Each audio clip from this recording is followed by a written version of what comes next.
Surprise task है, चूंकि आपका आज ही सारी चीजें सबमिट हुई हैं तो इसीलिए जो सारी चीजों की काउंटिंग है वो मैंने आज तक की है। तो सरप्राइज टास्क भी मैंने आपके 26 डेज के काउंट किए हैं। वीडियो सबमिशन मैंने आपका 26 डेज का काउंट किया है। प्रोजेक्ट सबमिशन का आपका 10 मार्क्स है और उसके बाद सबमिटिव असेसमेंट का आपका 20 मार्क्स है। सबमिटिव असेसमेंट में बहुत सारे ऑप्शंस थे, बहुत सारे क्वेश्चंस थे, तो लेट्स सी कि आप लोगों ने किसने कितना स्कोर किया है। तो ये टोटल आपका जो मार्क्स काउंट होगा वो 134 में से काउंट होगा। ओके मैम, सो टॉप 10 का 134 ही होना चाहिए? इट इज नॉट कंपल्सरी कि 134 ही होना चाहिए। हो सकता है फॉर एग्जाम्पल कि एक चैंपियन ग्रुप है, चैंपियन ग्रुप में कोई भी 134 स्कोर ना कर पाए, किसी ने 130 ही किया है तो वो भी टॉप 10 में आ सकता है। और ऐसा भी हो सकता है मैम, कि हर एक क्लब से होते हैं टॉप 10 या फिर तीनों क्लब्स को मिलाकर? नहीं, हर एक क्लब के अगर तीनों क्लब के मिलाकर करें तो टॉप 30 होंगे, लेकिन हमने अलग अलग क्लब के किए, यानी कि एक क्लब से 10 स्टूडेंट्स, क्योंकि हर क्लब में हर तरह के बच्चे हैं, हर तरह के हाईएस्ट मार्क्स होंगे, तो उसी पर डिपेंड करता है। हो सकता है कि अचीवर क्लब का कोई बच्चा, यानी अचीवर क्लब में 10 ऐसे बच्चे हों जिनके 134 भी हो, तो फिर जिनके 130 है या 132 है तो वो स्कोर नहीं कर पाएंगे। तो ये डिपेंड करता है रिजल्ट आने के बाद कि किस ग्रुप में कितने मार्क्स वाले बच्चे टॉप 10 में आ रहा है ना। जिस तरीके से कट ऑफ निकलती है जब हमारे स्कूल में एंट्रेंस होता है तो ओके मैम सेंड कर सकते हैं जी। चलिए, तो आपकी मैम आ गई है। अब आपके जो भी डाउट्स हैं आज आप रात 12 बजे तक अपना समेटिव असेसमेंट फिल कीजिए, उसके बाद मैं आपके ग्रुप्स ओपन कर दूंगी, देन आप अपने सारे डाउट्स वहां अपनी टीचर से मालूम कीजिएगा। जी मरियम जुनैद बोलिए। मैम, जो इबादत चार्ट सेंड करना था चैंपियंस क्लब में, तो वहाँ पे तो only admins can send messages ऐसे आ रहा है। जी बेटा, आज रात को वो ओपन हो जाएगा, तो आप रात के बाद यानी कि कल भेज दीजिएगा। Okay ma'am. मैम, अस्सलाम वालेकुम। मैम, आपकी टीचर आ चुकी हैं। ओके, बस साजिद अली की आईडी से बेटा बोल रही थी, आप जल्दी से बताइए क्या कह रही थी। मैम, वो जो अब मैंने आज की वीडियो भी भेजी नहीं है, तो हम उसे भेज सकते हैं आज? हाँ, आप रात तक भेज सकते हैं, रात तक भेजने के बाद आप टिक लगा दीजिएगा। वालेकुम अस्सलाम अस्सलाम। ठीक है, आपकी टीचर आ चुकी हैं, तो हिना मैम आप जी। इनाया इरम, मैंने आपकी कंप्लेंट जो है वो सुन ली है बेटा, मैं उसी को सॉल्व कर रही हूँ, अभी देख के बात करूंगी मैम। तो आपकी टीचर आ चुकी हैं, हिना मैम से मैं रिक्वेस्ट करूंगी कि माइक टेक ओवर कर लें। जी मैम, जज़ाकल्लाहु खैर। अस्सलामु अलैकुम व रहमतुल्लाहि व बरकातुहू टू ऑल माय चिल्ड्रन। अस्सलाम वालेकुम व रहमतुल्लाहि व बरकातुहू। वालेकुम अस्सलाम व रहमतुल्लाहि व बरकातुहू। सो कैसे हैं आप सब? खैरियत से हैं सब? अल्हम्दुलिल्लाह। माशाल्लाह। वालेकुम अस्सलाम व रहमतुल्लाहि व बरकातुहू। इट्स ऑलरेडी 8:40 टिल नाउ, तो आई थिंक हमें क्लास स्टार्ट करनी चाहिए। जल्दी से मुझे जो लास्ट स्कॉलर थे हमने पढ़े थे, वो डिस्कस किए थे, उनका नाम कमेंट में लिखिए। कौन से स्कॉलर हमने डिस्कस किए थे लास्ट क्लास में? Which scholar we have discussed in the last class? जी बेटा, अल्हम्दुलिल्लाह मैं खैरियत से हूँ। यस, इमाम इब्न तैमिया रहमतुल्लाह अलैह हमने लास्ट क्लास में डिस्कस किए थे। कुछ बच्चे बोल रहे हैं इमाम कसीर रहमतुल्लाह अलैह, वो हमने उनसे पहले डिस्कस किए थे बेटा। तो जो हमारी रीसेंट लास्ट क्लास थी उसमें हमने इमाम इब्न तैमिया रहमतुल्लाह अलैह के बारे में डिस्कस किया था। जो हमारे आज के स्कॉलर हैं वो हैं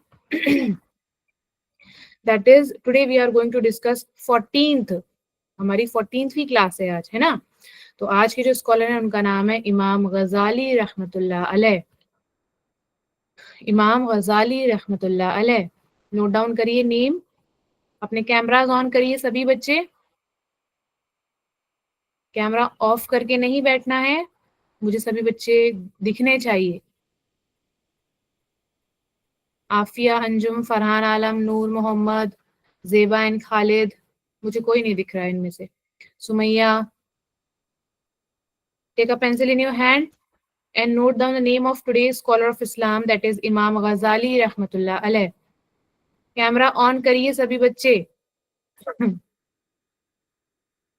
Yes, so let's discuss about his life first, then we will go to the story part. So first of all, Imam Ghazali rahmatullah alayh was born in Tus, Iran. Tus is a city located in Iran. So वो कहाँ पैदा हुए थे? वो Iran में पैदा हुए थे, एक शहर में जिसका नाम है टुस, TUS. Okay. Next, he took his early education in Tus itself. उन्होंने जहाँ पे वो पैदा हुए थे ईरान में, वहां पर ही उसी सेम शहर में ही अपनी जो शुरुआती एजुकेशन थी, शुरुआती जिंदगी की जो इल्म था वो वहीं उन्होंने रहकर हासिल किया था. He took his early education in Tus itself. Next, later he moved to different places like Jordan, Nishapur and finally settled in Baghdad. जब वो थोड़े बड़े हुए और उन्होंने सोचा कि मुझे और हायर एजुकेशन हासिल करनी है और हायर एजुकेशन अटेन करनी है, गेन करनी है, तो उन्हें कहाँ कहाँ का सफर किया? जॉर्जन, नेशापुर और फाइनली वो कहाँ सेटल हो गए? बगदाद में. कहाँ सेटल हो गए वो? बगदाद में. तो उनका जन्म जो हुआ था, उनका प्लेस ऑफ बर्थ जो है वो है टुस, ईरान में, और उन्होंने अपनी अर्ली एजुकेशन भी वहीं ली.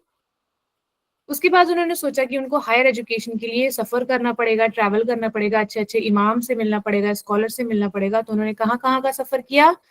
जॉर्जन, Nishapur and he finally got settled in Baghdad. और वो फाइनली सेटल कहाँ हो गए? बगदाद में सेटल हो गए. Next, he began lecturing in renowned colleges and appointed as chief professor. बहुत ही नॉलेजेबल इंसान थे वो, बहुत ही नॉलेजेबल शख्स थे जिनको दुनियावी नॉलेज भी थी, जो फिलॉसफी सिखाया करते थे. तो एक वहाँ के बगदाद में एक बहुत अच्छा रिनाउंड कॉलेज था जहाँ पर बच्चे जो थे अपनी हायर एजुकेशन लेने आते थे. तो वहाँ का उनको चीफ प्रोफेसर जो है अपॉइंट किया गया था, उस रिनाउंड कॉलेज का, जहाँ पर बड़े बड़े स्टूडेंट्स, बड़े बड़े अच्छे इंटेलेक्चुअल स्टूडेंट्स जो है अपनी हायर स्टडीज के लिए आते थे. उस रिनाउंड कॉलेज के वो क्या थे? चीफ प्रोफेसर थे.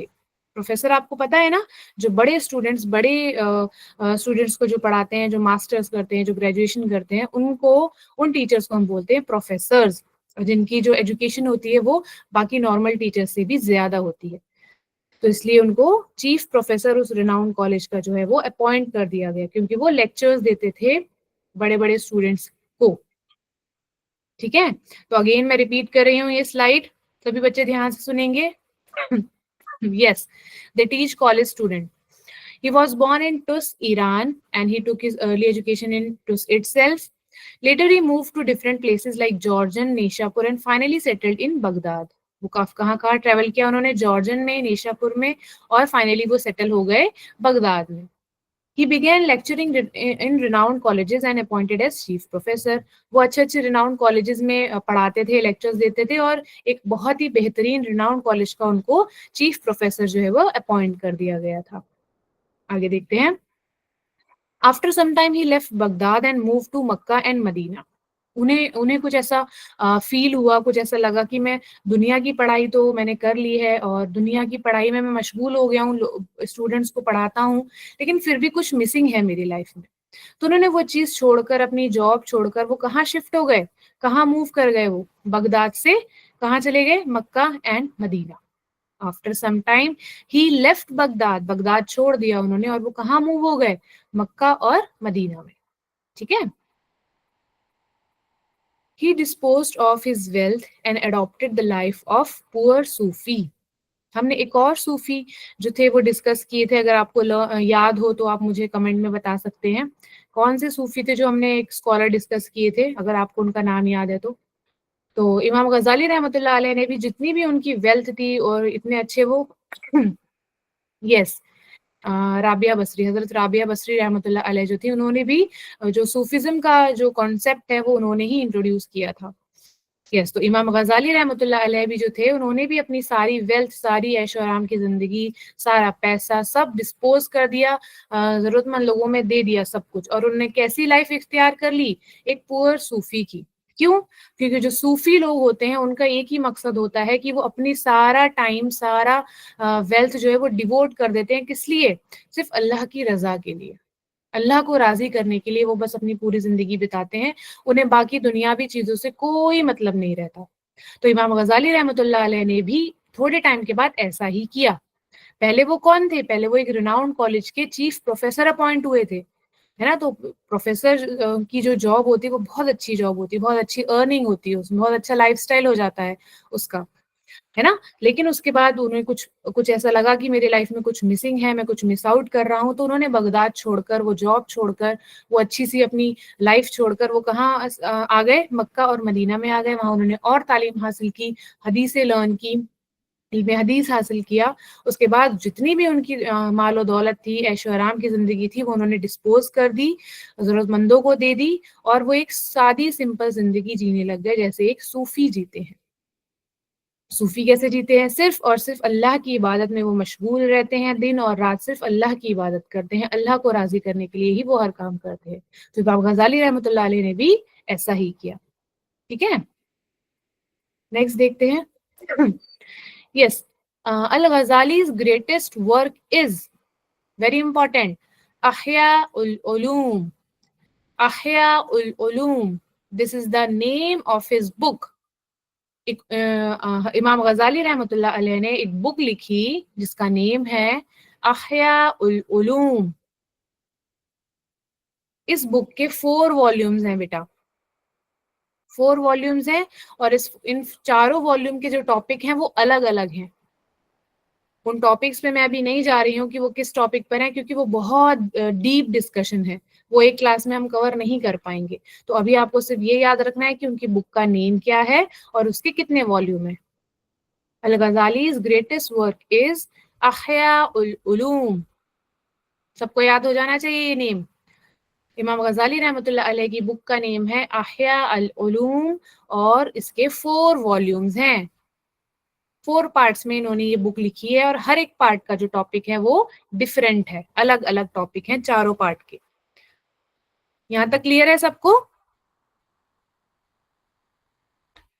Okay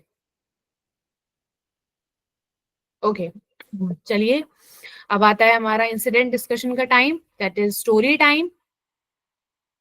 So let's discuss the first incident of Imam Ghazali रहमतुल्लाह अलैहि's life. First is, देखिए everybody look at the screen, क्या लिखा है? The beauty of sincerity, a heart free from greed. Sincerity क्या होता है? ईमानदारी, ऑनेस्टी। अगर आप ईमानदार हैं, अगर आप ऑनेस्ट हैं, तो उस चीज की जो खूबसूरती है वो आपकी लाइफ में बिल्कुल अलग ही होगी। अगर आप ईमानदार हैं, अगर आप ऑनेस्ट हैं, अगर आप काइंड हैं, तो आपका जो दिल होगा वो हर किसी चाहत से, लालच से दूर रहेगा। तो सिंसेरिटी की ब्यूटी क्या है? कि आपका जो दिल है, जो आपका दिमाग है, वो किसी भी तरह के लालच से दूर रहता है। ग्रीड का मतलब क्या होता है? लालच। The beauty of sincerity is a heart free from greed. अगर आप सिंसियर हैं, अगर आप ईमानदार हैं, अगर आप ऑनेस्ट हैं, तो आपका जो दिल है वो कैसा रहेगा? लालचों से दूर रहेगा। फिर वो कैसा भी लालच हो, दुनियावी लालच हो, दीन से रिलेटेड कोई लालच हो, आपके दिल में कभी लालच आएगा ही नहीं, ग्रीड आएगी ही नहीं। तो ये खूबसूरती है किस चीज की? सिंसियरिटी की।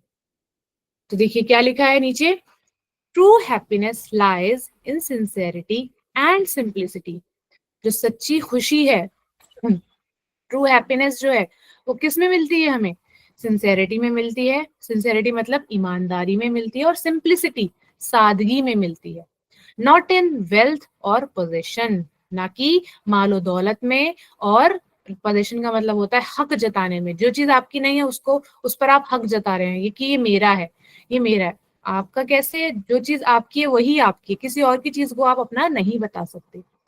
तो इससे हमें क्या पता लग रहा है कि सच्ची खुशी जो है वो किस चीज में है? सिर्फ सिंसेरिटी में है और सादगी में है, सिंप्लिसिटी में है। नॉट इन वेल्थ और पोजेशन, दुनियावी मालो दौलत ऐशो आराम में नहीं है। ठीक है, a heart free from greed stage connected to Allah and finds real peace. देखिए कितनी अच्छी लाइन लिखी है, a heart free from greed, जिस दिल में लालच नहीं होता, तो वो दिल जो है, वो इंसान जो है, वो अल्लाह से कनेक्टेड रहते हैं, अल्लाह से उनका जो कनेक्शन है वो मजबूत रहता है और उनके दिल में सुकून रहता है, भले से कोई भी कैसी भी सिचुएशन हो।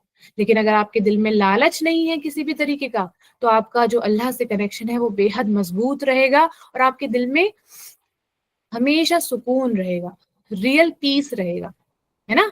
तो कितनी अच्छी दोनों लाइंस हैं। Again I am repeating, true happiness lies in sincerity and simplicity, not in wealth और positions. A heart free from greed stays connected to Allah and finds real peace. Okay, possession means कि हक जताना, जो चीज आपकी नहीं है उस पर हक जताना, कि this is mine, this is mine, ये मेरा है, उसको बोलते हैं possession। ठीक है। तो देखते हैं इस पर, यहाँ तक क्लियर है सबको, इस पर क्या इंसिडेंट रहा है इमाम गजाली रहमतुल्लाह अलैह का, वो देखते हैं।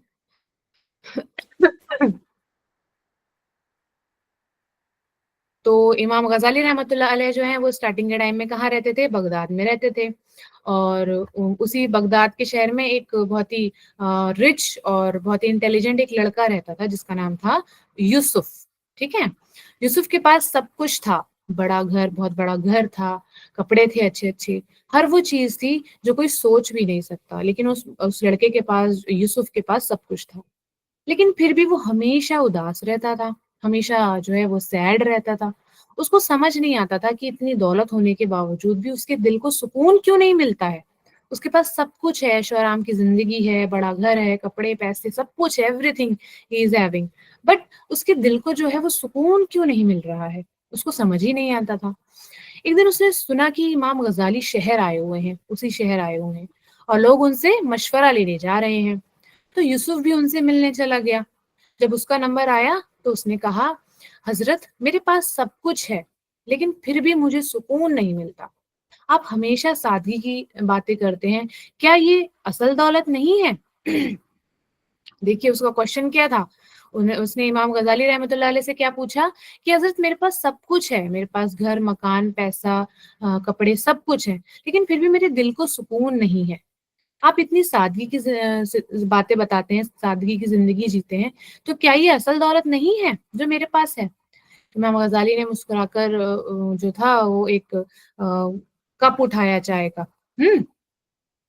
और उनसे कहा, बेटा अगर मैं इस प्याले में पानी डालूं और तुम इससे जोर से हिलाओ तो क्या होगा? तो वो जो बच्चा था, बेटा एक सेकंड मुझे पानी पीने दीजिए, जस्ट अ मिनट।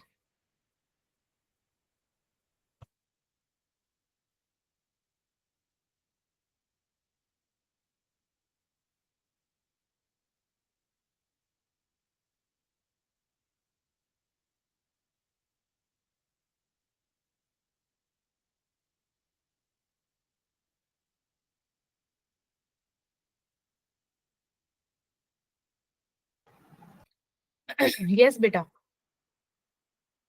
यस, तो हम कहाँ पर थे? हाँ, उसने, उस बच्चे ने, उस लड़के ने, यूसुफ ने एक क्वेश्चन पूछा कि मेरे पास सब कुछ है लेकिन फिर भी मेरे दिल को सुकून नहीं मिलता है, और आप हमेशा इतनी सादगी की बातें करते हैं, क्या ये असल दौलत नहीं है? तो इमाम गजाली ने जो था एक मिट्टी का कप उठाया, पहले के जमाने में तो मिट्टी से ही हर चीज बनती थी, तो उन्होंने क्ले का कप उठाया और यूसुफ से कहा कि अगर मैं इसमें पानी डालूं और तुम इसे जोर जोर से हिलाओ तो क्या होगा? अगर एक कप में आप पानी डालें और जोर जोर से उसको हिलाएं तो क्या होगा? तो यूसुफ बोला, पानी गिर जाएगा और ये टूट भी सकता है। तो इमाम गजाली ने जवाब दिया, बिल्कुल सही, जब दिल माल और दुनिया की चीजों से भरा हो तो थोड़ा सा हिलने पर भी सुकून चला जाता है, लेकिन अगर दिल इखलास और सादगी से भरा हो तो कोई भी हालात उसको हिला नहीं सकते। देखिए कितना अच्छा उन्होंने आंसर किया कि अगर अगर आपके दिल में माल और दुनिया की चीजें हैं, सिर्फ पैसा है और दुनिया के ऐशो आराम है, कि मतलब ये भी ले लूं मैं, ये वाला प्ले स्टेशन ले लूं, ये वाला गेम ले लूं, ये वाले कपड़े ले लूं, और सिर्फ पैसा पैसा पापा से मांगते रहूं, पॉकेट मनी मांगते रहूं, लेकिन मैं नमाजें ना पढ़ूं, इबादत ना करूं, जिक्र ना करूं, तो क्या होगा? तो उन्होंने कहा कि जब दिल माल और दुनिया की चीजों से भरा हो तो थोड़ा सा हिलने पर भी सुकून चला जाता है, लेकिन अगर दिल इखलास और सादगी से भरा हो, अगर सब्र से भरा हो, फेथ से भरा हो, अगर आपका दिल सादगी से भरा हो, तो कोई भी किसी भी हालत में आप उस चीज को हिला नहीं सकते, उस चीज को डगमगा नहीं सकते। तो यूसुफ सोचने लगा। इमाम गजाली ने फिर कहा कि असल दौलत सिर्फ पैसा नहीं, बल्कि वो है जो इंसान के साथ हमेशा रहती है, सुकून, ईमान और अल्लाह का प्यार। देखिए कितनी अच्छी बात उन्होंने उस लड़के यूसुफ से कही कि असल दौलत सिर्फ पैसा नहीं है, बल्कि वो है जो इंसान के साथ हमेशा रहती है। हमारे साथ हमेशा क्या रहेगा? सुकून, ईमान। हम मुस्लिम हैं तो हमारा सबसे इंपॉर्टेंट चीज क्या है कि हमें ईमान रखना है, और अल्लाह का प्यार। जब तुम दुनिया के माल के पीछे भागोगे तो कभी सुकून नहीं मिलेगा। अगर आप दुनिया की चीजों में भागते रहोगे ना कि मुझे ये मिल जाए, मुझे ये वाला गेम मिल जाए, मुझे ये वाली ड्रेस मिल जाए, मुझे ये वाली लैपटॉप मिल जाए, मुझे ये वाला फोन मिल जाए, तो आपको दिल को कभी सुकून नहीं आएगा। सुकून किस चीज से आएगा? सिर्फ अल्लाह की इबादत से, अल्लाह के जिक्र से। ठीक है, उन्होंने कहा लेकिन जब तुम इखलास और सादगी को अपनाओगे, अगर आप सिंसेरिटी को अपनाओगे, सिंप्लिसिटी को अपनाओगे, तो दिल हमेशा खुश रहेगा। ठीक है, तो मैं अगेन रिपीट कर रही हूँ उन्होंने जो सिखाई हमें टीचिंग कि असल दौलत सिर्फ किस में है? असल दौलत सिर्फ पैसा नहीं है, बल्कि वो है जो इंसान के साथ हमेशा रहती है, सुकून, ईमान और अल्लाह का प्यार। जब तुम दुनिया के माल के पीछे भागोगे तो कभी सुकून नहीं मिलेगा, लेकिन जब तुम इखलास और सादगी को अपनाओगे तो दिल हमेशा खुश रहेगा। यूसुफ को आज असल बात समझ आ गई थी। उस दिन के बाद उसने पैसा सिर्फ जरूरी चीजों और लोगों की मदद के लिए इस्तेमाल करना शुरू कर दिया। धीरे धीरे उसका दिल हल्का और सुकून से भर गया, क्योंकि उसने क्या किया, उसके पास जो इतना माल और दौलत थी, इतनी चीजें अच्छी अच्छी थी, उसने किसको देना शुरू कर दी? डोनेट करना शुरू कर दी, जिनको उन चीजों की ज्यादा जरूरत थी। तो धीरे धीरे उसका दिल था, उसके दिल हल्का होने लगा और उसके दिल में सुकून आने लग गया। तो हमें इस चीज से क्या सबक मिलता है कि असल दौलत सिर्फ पैसा नहीं है, दिल का सुकून है। अगर आपके पास पैसा नहीं है और अल्लाह की आप इबादत कर रहे हैं, अल्लाह से दुआ मांग रहे हैं, तो आपके दिल में सुकून रहेगा, आपको टेंशन नहीं होगी, आपको घबराहट नहीं होगी, आपको एंजाइटी नहीं होगी। जो इंसान सादगी और इखलास को अपना लेता है, उसका दिल दुनिया के तूफानों से भी हमेशा महफूज रहता है।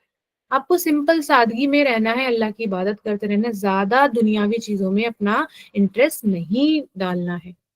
तो इससे क्या होगा? आपके दिल को हमेशा सुकून रहेगा, आप हमेशा खुश रहेंगे, आप हमेशा अल्लाह के लिए ग्रेटफुल रहेंगे, अल्लाह का शुक्र करेंगे, है ना? तो कैसी लगी ये इंसिडेंट, कैसी लगी ये स्टोरी आपको? Beauty of sincerity. किसी भी तरीके का लालच हमें अपने दिल में नहीं रखना है, सिंपल एंड सिंसियर बनकर रहना है, क्योंकि अल्लाह से कनेक्शन हमारा तभी मजबूत होगा जब हमारे दिल में कोई लालच नहीं होगा, कोई ग्रीड नहीं होगी। ठीक है, यहाँ तक क्लियर है सबको?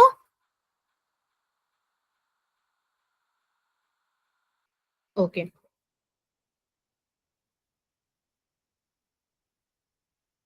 चलिए आगे बढ़ते हैं।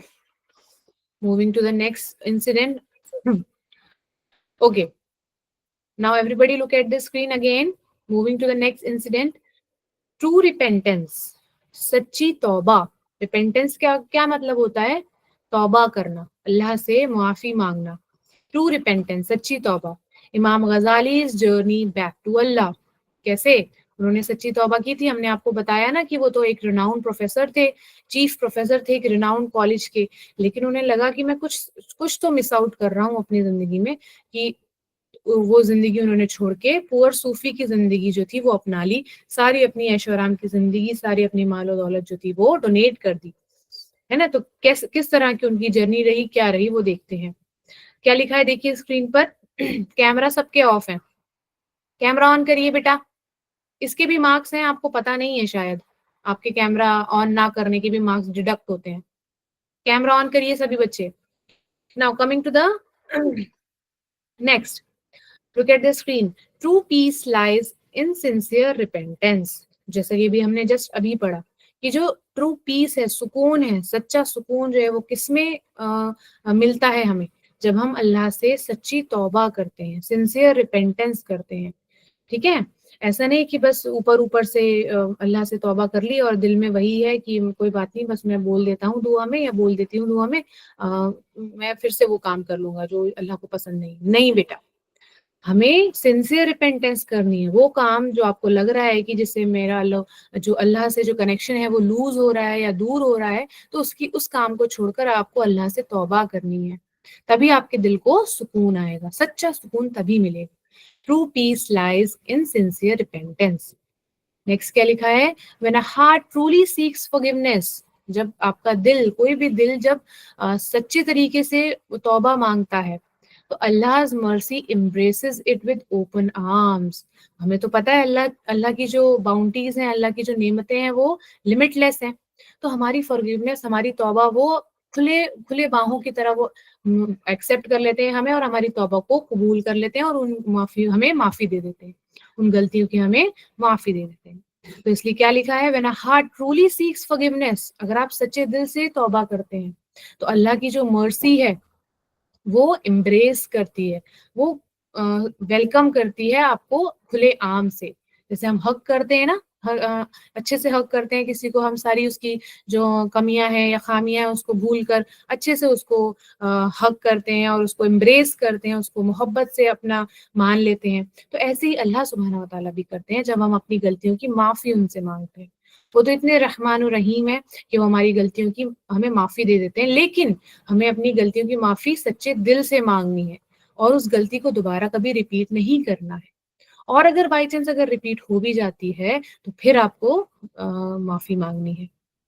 अल्लाह को सबसे ज्यादा वो लोग पसंद है जो माफी मांगते हैं, लेकिन उनकी ऐसा नहीं है, इसका मतलब ये नहीं है कि आप गलती करते जाएं और माफी मांगते जाएं। नो बेटा, अगर आपसे बाय मिस्टेक, बाय चांस कभी कोई मिस्टेक हो गई जो रिपीटेडली हो गई एक दो बार, तो आपको दिल से माफी मांगनी है और हमेशा अपने दिल में ये रखना है कि मैं ये गलती दोबारा नहीं करूंगा या ये गलती दोबारा नहीं करूंगी। ओके, तो देखते हैं इस पर क्या इंसिडेंट है। यहाँ तक सबको क्लियर हुआ अभी? ट्रू रिपेंटेंस सबको क्लियर है? ओके ओके, चलिए देखते हैं इस पर क्या इंसिडेंट था। एक बहुत पहले की बात है, इमाम गजाली के वक्त की बात है, जब वो एक शहर में रह रहे थे जो कि जिसका नाम था टुस। वहां पर वो रह रहे थे, तो उनका जो इल्म था, उनकी जो नॉलेज थी वो दूर दूर तक मशहूर थी, सभी लोग उनको जानते थे। फिर वो बगदाद आ गए, बगदाद में भी सब उन लोगों को जानने लगे, उनको जानने लगे, और वो रिनाउंड प्रोफेसर, चीफ प्रोफेसर तो थे ही।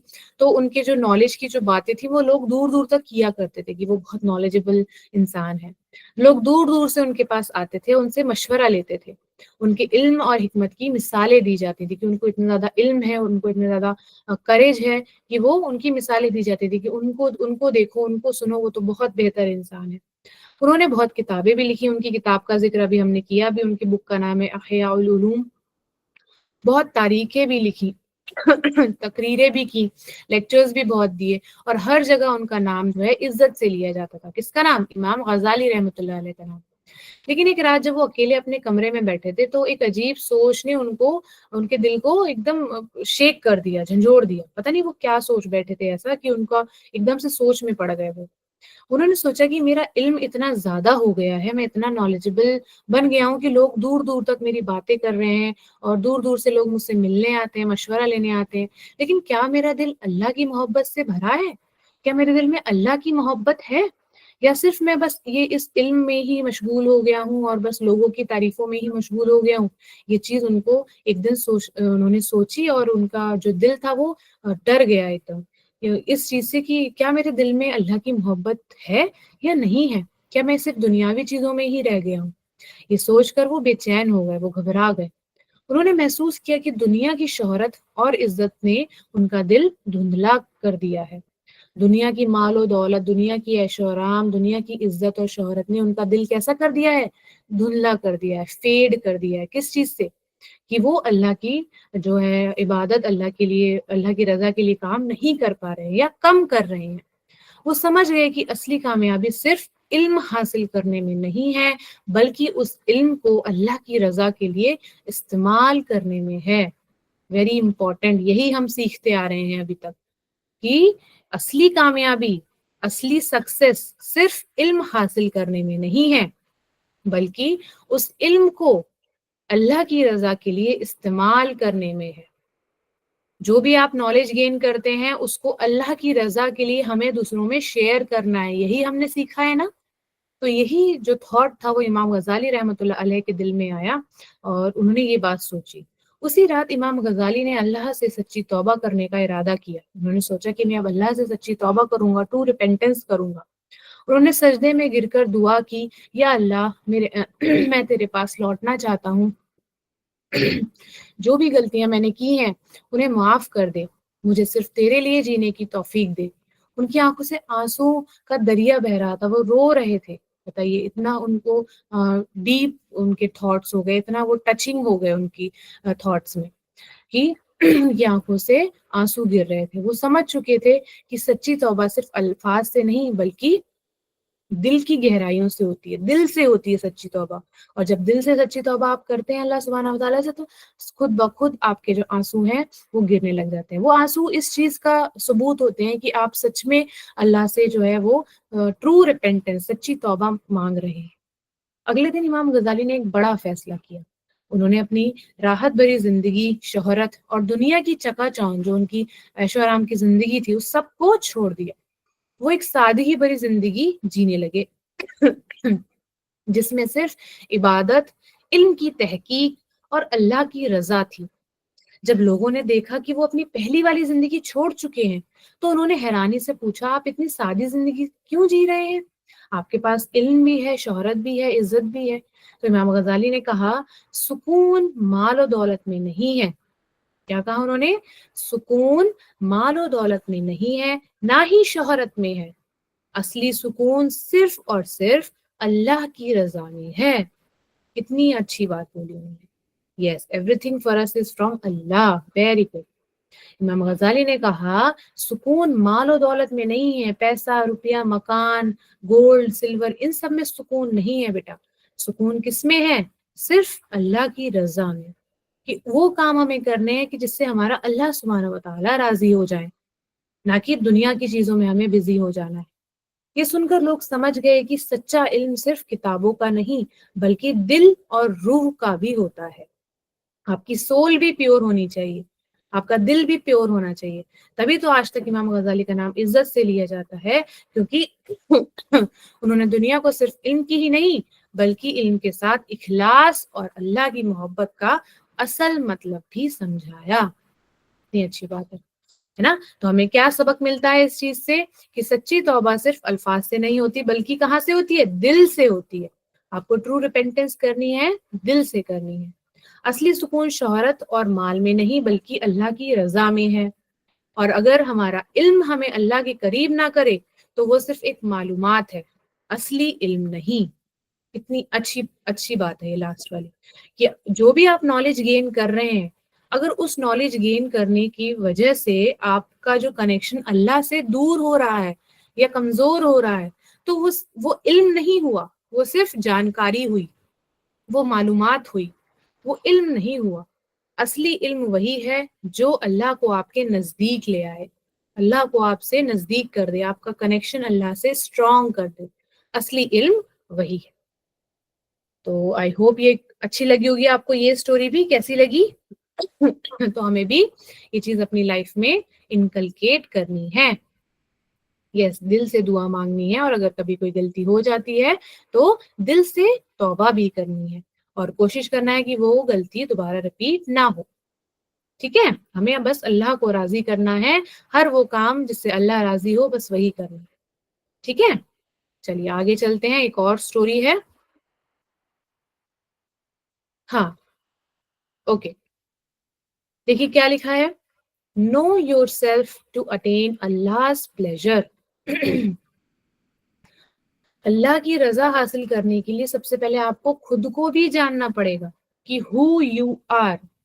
आई होप, मुझे पता है क्योंकि मैं वैसे भी पढ़ाती हूँ बच्चों को, मेरा प्रोफेशन ही टीचिंग है। तो कभी भी आपने क्या अपने आप से ये क्वेश्चन किया है कि आप कौन हैं? आप आज ये क्वेश्चन अपने आप से करेंगे कि हु यू आर, आप कौन हैं, आप किस तरह के इंसान हैं, आप किस तरह के बच्चे हैं, आपके क्या शौक हैं, और दीनी एतबार से आप किस तरह हैं, क्या आप अपनी इबादत टाइम पर करते हैं, क्या आप ऐसे काम करते हैं जिससे अल्लाह राजी हो? ये क्वेश्चन आपको अपने आप से पूछना है और अपनी क्वालिटीज और अपने नेगेटिव पॉइंट्स सोचने हैं, अपने अंदर लेकर आने हैं। आपको पता होना चाहिए कि हु यू आर, मैं कौन हूँ। तो इसलिए इस स्लाइड का जो हेडिंग है वो क्या है? Know yourself to attain Allah's pleasure. सबसे पहले हमें अपने आप को जानना है अल्लाह की रजा हासिल करने के लिए। ठीक है, तो देखिए क्या लिखा है, to understand Allah one must first understand themselves. अल्लाह को जानने के लिए, अल्लाह को समझने के लिए, अल्लाह की बाउंटीज को समझने के लिए, उनकी रहमतों और नेमतों को समझने के लिए हमें पहले खुद को समझना पड़ेगा। One must first understand themself by letting go of bad habits and purifying the heart। अभी आप अपने आप को कैसे समझेंगे, अपना जो कनेक्शन है वो अल्लाह से कैसे स्ट्रॉन्ग करेंगे, कि जो आपके अंदर की बुरी आदत हैं उनको आप दूर करें, उनको बिल्कुल ना होने दें अपने जिंदगी में, और अपने दिल को साफ करें, प्यूरिफाई करें। A person can walk the path towards Allah's pleasure। अगर आप ऐसी ये सब करेंगे कि अपनी बुरी आदत को छोड़ देंगे और अपने दिल को प्योर रखेंगे, तो आप अल्लाह की रजा हासिल करने में कामयाब हो जाएंगे, उस रास्ते पर कामयाब हो जाएंगे जिस रास्ते पर हमें अल्लाह की रजा हासिल होती है। ठीक है, तो बहुत इंपॉर्टेंट है। आज आप ये अपने आप से क्वेश्चन करेंगे कि आप कौन है, और आप अपनी क्वालिटीज भी लिखेंगे और नेगेटिव पॉइंट्स भी लिखेंगे आपके, और उन नेगेटिव पॉइंट्स को कोशिश करेंगे डे बाय डे कि आप अपनी लाइफ में ना करें, इससे कि आपका जो दिल है वो प्योर होगा और आपका कनेक्शन जो है अल्लाह से वो स्ट्रांग होगा। तो करेंगे सभी बच्चे इस चीज आज? ओके, तो देखते हैं इस पर क्या इंसिडेंट है। एक बार, हाँ ठीक है, चलिए आज ही आप करेंगे ये पार्ट, अभी हम इंसिडेंट डिस्कस करते हैं। एक बार इमाम गजाली रहमतुल्लाह अलैह जो थे वो अपनी मजलिस में बैठे थे, लेक्चर में बैठे थे, सब लोग बैठे थे साथ में और वो बैठे हुए थे सबके साथ। उनके शागिर्द उनसे नई नई बातें सीख रहे थे, उनके जो स्टूडेंट्स थे वो उनसे नए नए थॉट्स और नई नई चीजें पूछ रहे थे, सीख रहे थे। एक स्टूडेंट ने उनसे पूछा कि हजरत हमें सबसे पहले क्या सीखना चाहिए ताकि हम अल्लाह को बेहतर तरीके से जान सकें। देखिए उसका क्या क्वेश्चन था कि हम ऐसा क्या काम करें, हम ऐसी चीज क्या सीखें कि जिससे हम अल्लाह को और बेहतर तरीके से जान सकें, कि अल्लाह की तो कोई लिमिट्स ही नहीं है, उनकी लिमिट्स नहीं है, ये चीज मैं बार बार कहती हूँ। तो क्या वो चीजें हैं जो हमें पता होनी चाहिए कि हम अगर मांगेंगे या हम तौबा करेंगे कि वो हमें मिल जाए, वो हमें पता हो। तो उसने, उस स्टूडेंट ने ये क्वेश्चन किया। इमाम गजाली जो थे मुस्कुराए और एक आंसू से भरी आंखों वाला आईना अपने पास रखा, मतलब उन्होंने एक मिरर अपने सामने रखा जिसमें उनकी आंखों में आंसू थे। उन्होंने कहा पहले अपनी जात को समझो। जात मतलब know yourself, who you are, जैसा कि अभी मैंने बताया आपको। पहले अपनी जात को समझो कि आप क्या हो। अपने दिल को देखो, आपका दिल कैसा है। क्या आपको दूसरों की तकलीफ देख के तकलीफ होती है? क्या आपको जेलसी नहीं होती है? क्या अगर आपके पास कुछ एक्स्ट्रा सामान है तो क्या आप वो डोनेट करने की चाह रखते हो? क्या ये सब चीजें हैं आपके दिल में? तो क्या तुम वाकई जानते हो कि तुम कौन हो? ये सब उन्होंने कहा कि क्या अपने दिल से पूछो, अपनी जात को समझो, नो योरसेल्फ। तो वो जो स्टूडेंट था वो हैरान हो गया। उसने कहा हजरत मैं तो बस एक इंसान हूँ जो इल्म सीख रहा हूँ, मैं तो एक नॉर्मल इंसान हूँ जो नॉलेज गेन कर रहा हूँ। तो इमाम गजाली ने उससे कहा बेटा हर इंसान सिर्फ जिस्म नहीं होता, मतलब हर इंसान एक बॉडी नहीं है, हम एक बॉडी हैं। सिर्फ ये नहीं है कि हम एक बॉडी हैं और हम पढ़ाई कर रहे हैं, नो, बल्कि रूह भी होती है, एक सोल हमारे अंदर है ना। हमें तो पता है अल्लाह ने हमारे अंदर सोल डाली है, रूह डाली है, एक रूह भी होती है। तुम्हारे अंदर एक दिल है जिसमें मोहब्बत भी है और नफरत भी। हमारे दिल में कभी कभी हमें पता है हमें मोहब्बत तो रखनी ही है, लेकिन कभी कभी हमें जेलसी भी हो जाती है किसी किसी चीजों से। तो अच्छाई भी है और बुराई भी, हमारे अंदर दोनों चीजें, गुड चीजें भी हैं और बैड चीजें भी हैं। अगर तुम खुद को समझ लोगे तो तुम्हें अल्लाह को समझने का रास्ता भी मिल जाएगा। उन्होंने कहा कि अगर तुम ये सारी चीजें समझ लोगे तो अल्लाह को कैसे समझना है, अल्लाह के लिए क्या क्या चीजें समझनी है, उसका रास्ता भी तुम्हें मिल जाएगा। तो स्टूडेंट ने सोचा और कहा तो इसका मतलब है पहले मुझे अपने दिल को साफ करना होगा, अपनी आदतें बेहतर करनी होंगी और अपने नफ्स पर भी काम करना होगा क्या? तो देखो उसने क्या क्या क्वेश्चन किया कि पहले मुझे अपने दिल को साफ करना पड़ेगा, अपनी आदतें अच्छी करनी पड़ेंगी, अपनी हैबिट्स अच्छी करनी पड़ेंगी और अपने नफ्स पर भी काम करना होगा। ठीक है, तो उसने ये क्वेश्चन पूछा उनसे। तो इमाम गजाली ने मुस्कुराकर कहा, बिल्कुल, जब इंसान अपनी जात का एहसास कर लेता है, जब वो अपने आप को जान लेता है, तभी वो अल्लाह की रजा को भी समझ सकता है। जब आपको खुद पता होगा कि आप कौन हो, तभी तो आप अल्लाह की चीजों को ले पाओगे, उनसे दुआ कर पाओगे, उनसे कनेक्ट कर पाओगे। आपके दिल में जेलिसी भरी हुई है, आपके दिल में तकब्बुर भरा हुआ है, प्राउड भरा हुआ है, तो फिर ये सब चीजें तो अल्लाह देखते हैं। तो फिर आप अल्लाह से कैसे कनेक्ट कर पाओगे, उनको कैसे राजी कर पाओगे? तो इसलिए हमें अपने आप को अच्छा बनाना है, बेहतर इंसान बनाना है, अपने दिल को साफ रखना है, ताकि हम अल्लाह को भी अच्छे से समझ सकें और अल्लाह से कनेक्ट कर सकें। तो उस दिन वो शागिर्द जो था वो रोज अपने दिल का जायजा लेता, अपनी बुरी आदतों को सुधारता और अल्लाह की रजा की तलबगार बनता। मतलब वो चाहता कि बस मुझे अल्लाह की रजा जो है वो हासिल हो जाए। और धीरे धीरे उसके अंदर एक नूर आने लगा। जैसे जैसे उसने अपनी हैबिट्स जो थी वो ये सुनने के बाद चेंज की, तो उसके दिल में, उसके अंदर एक नूर आने लगा, उसको सुकून आने लगा, जो उसे अल्लाह के और करीब ले गया।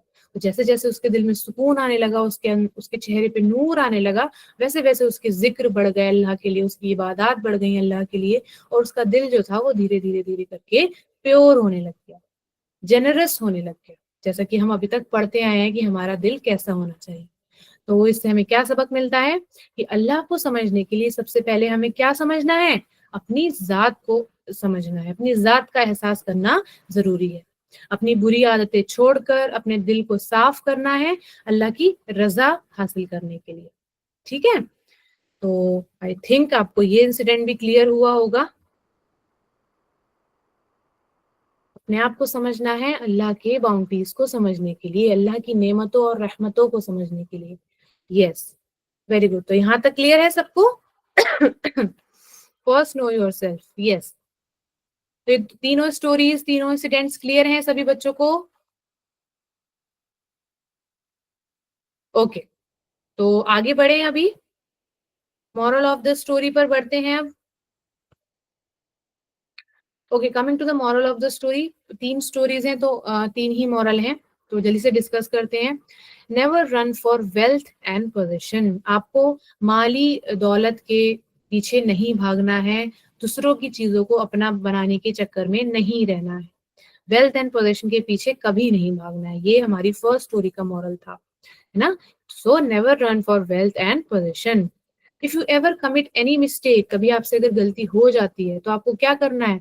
रिपेंट करना है सिंसियरली, तौबा करनी है सिंसियरली, ताकि आपको अल्लाह सुब्हानहू व तआला की रजा हासिल हो सके और उनसे तौबा मिल सके, है ना, अपनी गलती की माफी मिल सके।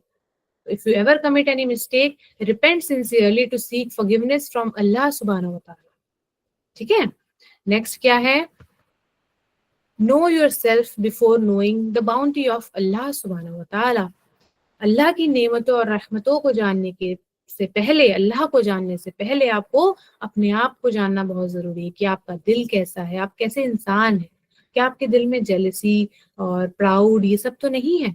क्या आपको दूसरों की तकलीफ देख के दुख होता है, तकलीफ होती है? तो आप कैसे इंसान है? पहले आपको अपने आप को जानना है, तभी आपको पता लगेगा कि अल्लाह जो है वो कितने रहमान और रहीम है और उनकी क्या क्या बाउंड्रीज है। ठीक है, तो again I am repeating the moral of the story. Never run for wealth and position. If you ever commit any mistake, repent sincerely to seek forgiveness of Allah subhanahu wa ta'ala. Know yourself before knowing the bounty of Allah subhanahu wa ta'ala. Moral of the story clear है सबको?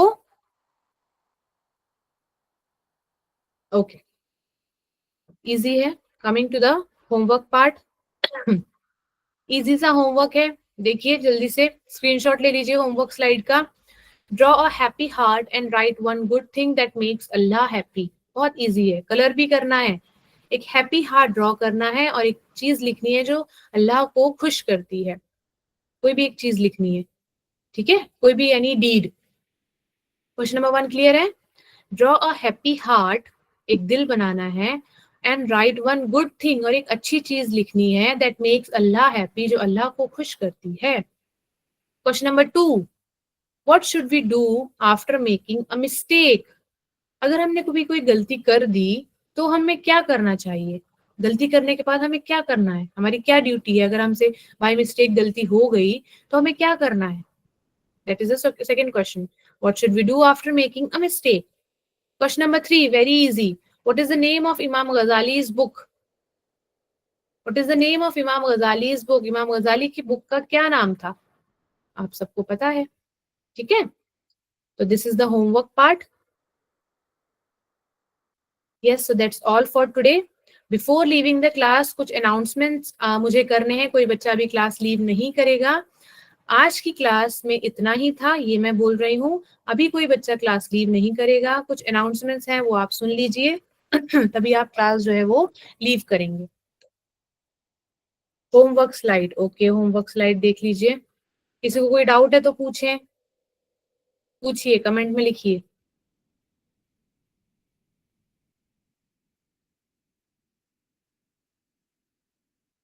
Moral slide, question number 2 is what should we do after making a mistake, अगर आपसे कोई गलती हो जाती है तो उसके बाद आपको क्या करना है, क्या करना चाहिए आपको अगर आपने कोई गलती कर दी है तो।